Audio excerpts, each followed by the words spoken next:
What's up everyone, in this video I'll show you how to use Luma Labs AI. So first of all, you need to go to their website, that's dream-machine.lumalabs.ai, and sign up to create your account. And once you do, you'll be redirected to this view right here, which is your main dashboard.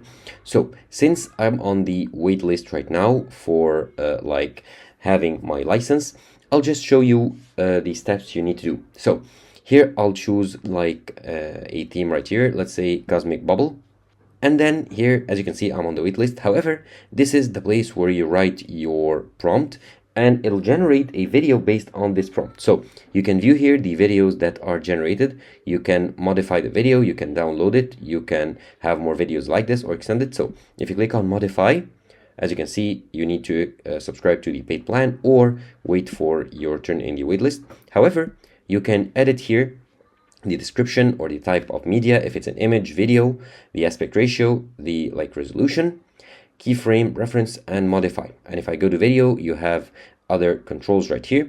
And based on your prompt, it'll generate either a video or a photo for you.